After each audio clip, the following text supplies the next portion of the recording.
Guys, salam sejahtera. Terima kasih masih berada di channel ini. Bagi mereka yang belum subscribe channel ini, sila subscribe dan like, komen, share supaya Anda tidak akan ketinggalan info-info yang saya akan sampaikan di channel ini. Berita hari ini saya mau kongsikan kepada Anda daripada Malaysia kini. 967 pegawai LHDN Rayo PM sambung kontrak. Kumpulan yang mewakili 967 pegawai lembaga hasil dalam negeri LHDN yang menerima gaji harian dan berisiko hilang pekerjaan menjelang tahun baru merayu Perdana Menteri Anwar Ibrahim menyambung kontrak mereka.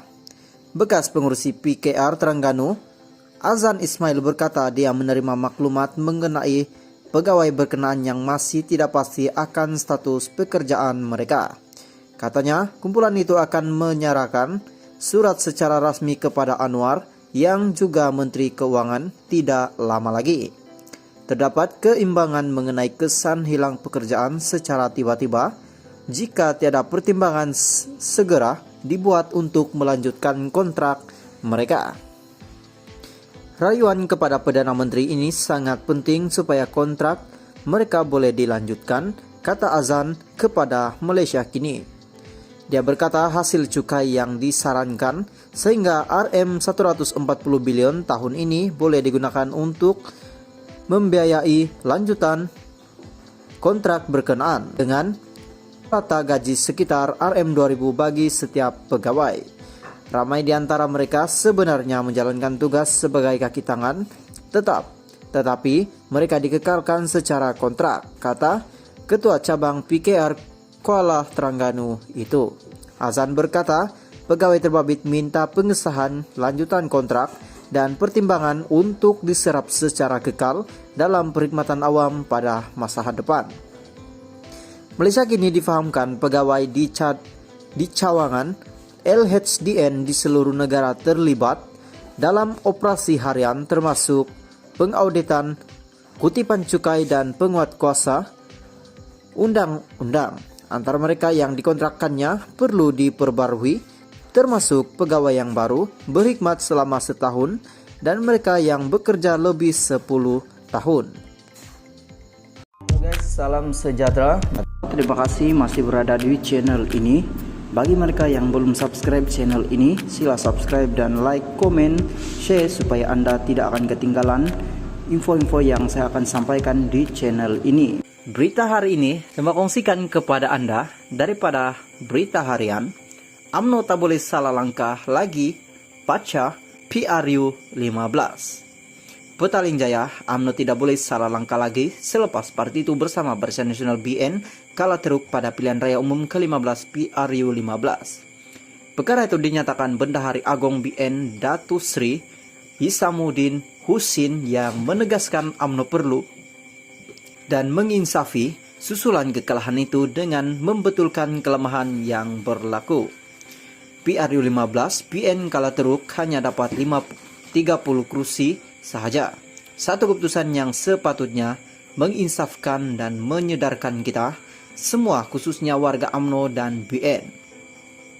Sesungguhnya kita perlu lakukan penambahbaikan dan apa jua pembetulan yang diperlukan untuk parti kesayangan kita ini. Banyak sangat kerja kena buat kalau nak pulihkan semula keyakinan rakyat. Kita tak boleh salah langkah lagi, katanya dalam satu rekaman video laman sosial malam tadi. Hisamuddin yang juga ahli parlimen Semborong menegaskan beliau akan menggunakan masa yang ada untuk kembalikan keyakinan rakyat kepada UMNO. Memandangkan sekarang ada sedikit kelebihan masa, tidaklah sesibuk sebelum ini. Masa yang ada ini saya akan gunakan sebaik mungkin demi kelangsungan dan masa depan parti. Katanya, dipercayai merujuk kedudukan beliau yang tidak lagi berada dalam kabinet. Beliau juga menolak tuduhan kononnya bakal meninggalkan BN menyertai parti lain sambil menegaskan akan kekal setia kepada UMNO. Ada satu soalan yang selalu orang tanya saya. Pendirian macam mana dan selepas ini, apa hal tuju dalam politik? Bagi saya mudah saja. Saya tetap UMNO dulu, kini selamanya, katanya. Selepas sehari, Sehari selepas Piala 15, Isamuddin menegaskan pendirian untuk tidak bekerja sama dengan Pakatan Harapan PH bagi membentuk kerajaan. Dalam kenyataan di Facebook itu, beliau menyatakan keperluan parti itu untuk bekerja sama dengan pihak yang berkongsi nilai dan matlamat yang sehaluan. Guys, salam sejahtera. Terima kasih masih berada di channel ini. Bagi mereka yang belum subscribe channel ini, sila subscribe dan like, komen, share supaya Anda tidak akan ketinggalan info-info yang saya akan sampaikan di channel ini. Berita hari ini saya mau kongsikan kepada Anda daripada Malaysia kini pindah kuasa, kawal, selia gas, langkah realisasikan ME63. Keputusan Kerajaan Persekutuan memindahkan kuasa kawal selia bakalan gas kepada Sabah adalah satu langkah ke hadapan ke arah merealisasikan Perjanjian Malaysia 1963 ME63, kata Ketua Menteri Haji G. Noor.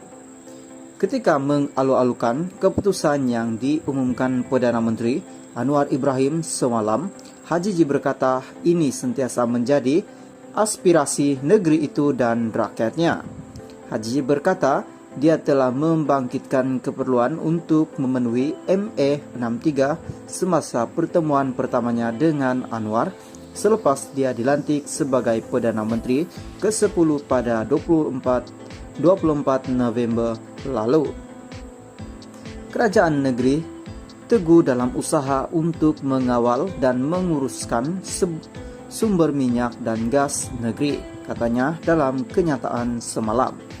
Menurutnya, selepas keputusan itu mendapat perkenan yang di Pertuan Agung Al-Sultan Abdullah Ria Atuddin Al-Mustafa Bilasyah, Dewan Undangan Negeri DUN akan mengadakan sidang khas untuk meluluskan dan memerwartakan rang Undang-Undang Negeri Sabah bagi bekalan gas.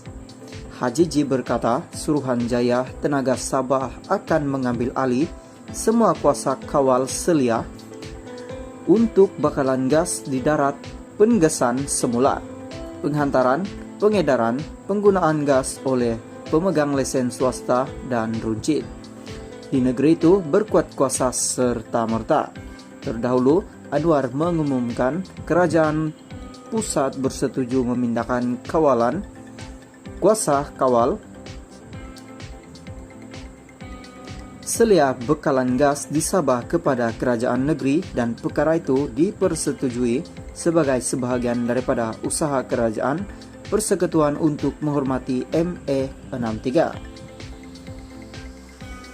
Guys, salam sejahtera. Terima kasih masih berada di channel ini. Bagi mereka yang belum subscribe channel ini, sila subscribe dan like, komen, share supaya Anda tidak akan ketinggalan info-info yang saya akan sampaikan di channel ini.